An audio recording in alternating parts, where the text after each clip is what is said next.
Spence, why he should take the Terence Crawford rematch at 147 pounds. What's good, everybody? It's your boy, Cardinal Red Sports. Let's talk about it. Alright, y'all. So, by now, I think everybody has heard the information that was put out there just a day ago by a friend of Terence Crawford, somebody who's in his camp. He spoke about Terence Crawford wanting the rematch to actually take place at 147 pounds and not 154. And I wanted to break down why Errol Spence should take that fight and rematch Bud at 147 for anybody listening. He basically said they offered Errol Spence a fight at 147, and they're hoping Errol Spence don't take it because they feel like it's a waste of time, and they want to move up 3 weight classes to fight Canelo. He don't think he can beat Canelo. He wants to get paid. All right, y'all. So, making a case for the 147-pound rematch for Errol Spence. Why should he actually take that fight? Well, I think there's a few reasons. Number one, you have an opportunity of getting your belts back. He's a bitch. That nigga's a straight bitch. I never seen nobody more bitch made. Mind you, I would never had that thought if I didn't have a DM conversation with the nigga. So if he could actually get those belts back, then it would change the whole dynamic, once again, of welterweight boxing. Now, I think if he got those belts back, he most likely would end up dropping them immediately, because, like we've heard him say so many times, it's very difficult for him to make 147 pounds. Take this off, man. Take this. Take everything off, bro. Ain't your nation. You gotta represent. Looking sexy already. There you go. You gotta muscle through the pain. Muscle through the pain. But he can actually do it. It's just very difficult for him to do it. Now, there's going to be a lot of people saying, well, he had a horrible showing at 147. He doesn't belong at 147 anymore. If he tries to go back to 147, it's going to be the same problem. And I think that some of that is true, but I think a lot of people are missing the point. We don't want to work with you no more. It's me. I don't fucking like you. I'm nobody's sidekick. You're fucking done here. Number one, if you actually listen to Errol Spence, and I think it's kind of a shame that most of his fans and the commentators that say that they're for Errol Spence don't even be listening to what Errol Spence says. As soon as he lost, the narrative that got pushed by most people was that Terence Crawford is on those snacks, and snacks is what beat Errol Spence. Not the fact that Errol Spence has been saying for like 3 years, 2-3 years, that he can't make 147 pounds. I went with that narrative because it's what Errol Spence actually said, and I'm actually listening to what he's actually saying. So, I think it's kind of weird that people went completely left with the whole PED steroid talk, and they didn't actually take what Errol Spence said to heart and start to push content around what he actually said. To me, I think that, yes, he has trouble making the weight, but he can make the weight. He beat Ordanius Ugaz at 147. He beat Danny Garcia at 147. He was supposed to fight Manny Pacquiao at 147. He beat Mikey Garcia at 147. These are all his recent fights. And there was other stuff that actually happened during the camp, whether people want to acknowledge it or call it an excuse or whatever they want to say it is. This is what happened. This is the reality of the situation. I better not have me on there breathing like Errol Spence. Errol Spence was in that bitch. I don't want that. He went for a run, he was breathing. Hell no. So let's push the reality and stop pushing fantasies. There were problems that happened in the camp. Errol Spence is human. Human problems happen to humans. So I'm of the belief that if he had a situation where he couldn't spar for a few weeks, that's another negative mark of why he didn't win the fight. If he couldn't lose the weight correctly because of whatever happened, that's another negative mark of why he lost the fight. If Terence Crawford randomly decided, okay, it's time to make the fight, and he was already up around 190 pounds, that's another negative of why he lost the fight. So I don't think it's a situation to where he just can't make 147 pounds without killing himself. I think it's a situation to where a lot of things that could go wrong and everything that could go wrong went wrong for that fight. And sometimes that happens and it catches you off guard. And sometimes, you're prepared for those type of things.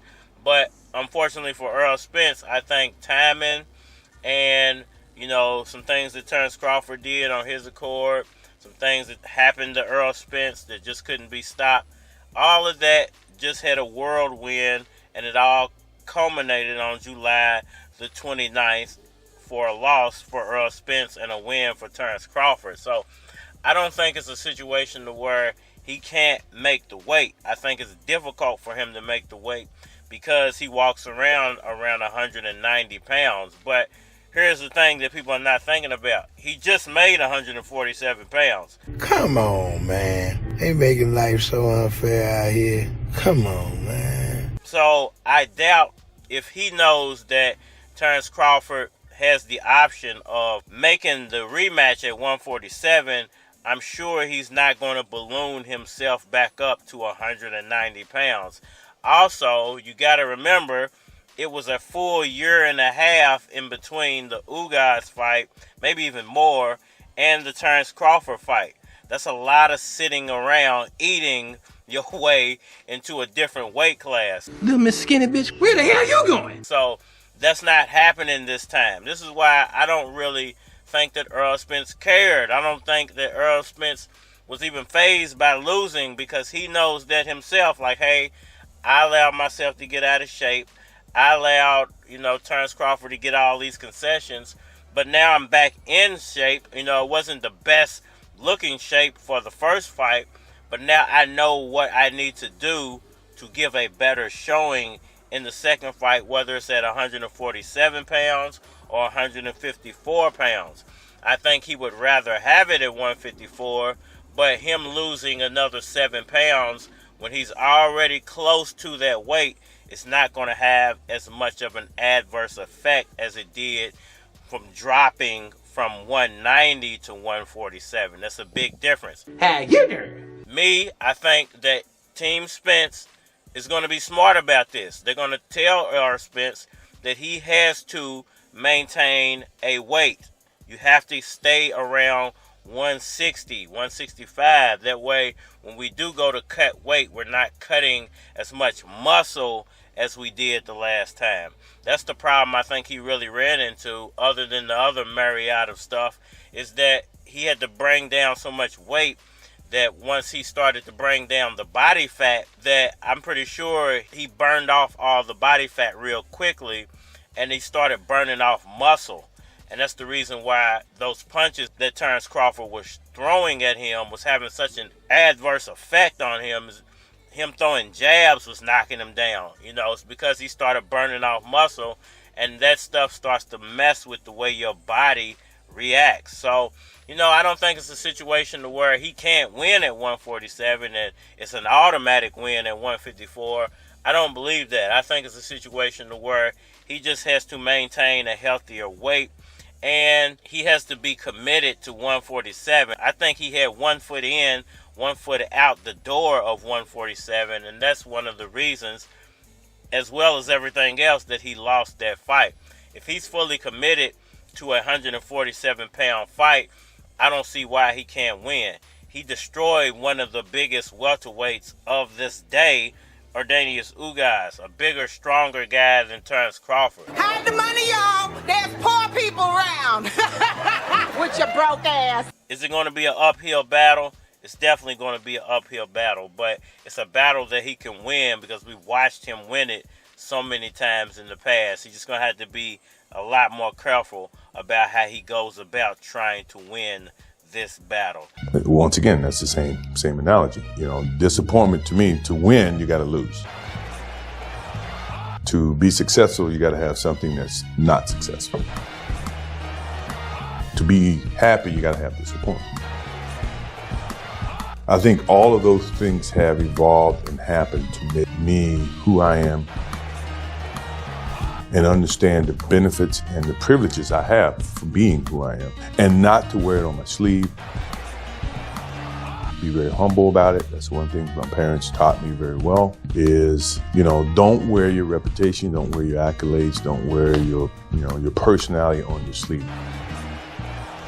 Let it happen, let it be you. It is who you are, but don't rub it in people's face. I ain't no truck driver. I'm a janitor. That's right, baby. I just bought this truck straight cash. And I got enough cigarettes to last me and my family for the rest of our lives. I'm rich, bitch! Y'all let me know what y'all think about all that down in the comment section below. That like button for me. And share. Subscribe. Holler at me on all social media platforms. Facebook, Instagram, YouTube, Twitter. But you're more than likely to get a response on the tubes. So holler at me over there. If you want to collabo, feature a product or your channel on my channel, feel free to hit my Gmail because it is a flock of cards at gmail.com. And we are out of here. OG.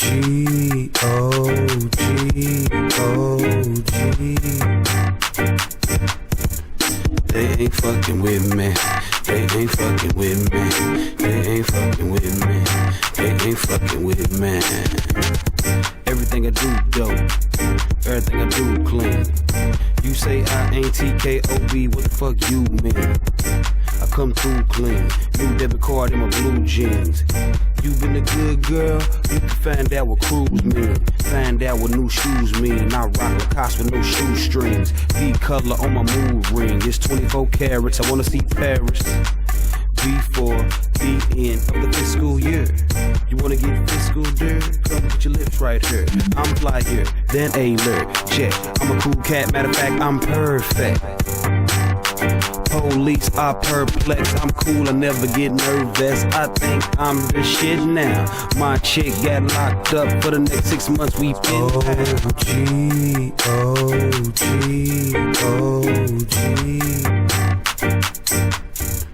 They ain't fucking with me. They ain't fucking with me. They ain't fucking with me. They ain't fucking with me. Hold up, make sure you get the picture right. Picture me with a red bone in a hotel watching Nick at night. With an Asian chick watching Nick at night. New girl with a new toy. She ain't get it from Fisher Price. I live the life of a pharaoh. You live the life of a scarecrow. Niggas want to compare flows like thumbtacks next to arrows. It ain't fair, ho, so I'ma go easy.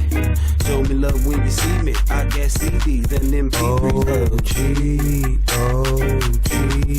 OG.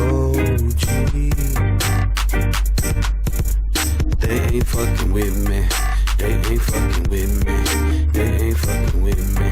They ain't fucking with me.